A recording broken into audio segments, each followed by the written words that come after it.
If you come in and you're missing a tooth, there's going to be several things we could do.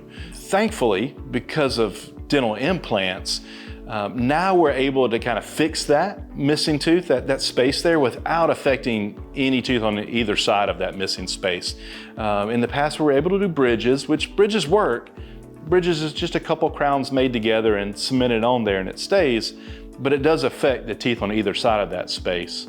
Of course, you've probably seen people that have worn things that are removable, something that comes in and out, and that works. But now with dental implants, we're able to just take one small little screw, kind of put it in that space. It doesn't affect the tooth on either side. It stays in, and then we come and put a crown right on top of that. So it looks just like a natural tooth that's there. The other teeth are not bothered, and you don't have to worry about losing it or it coming in and out.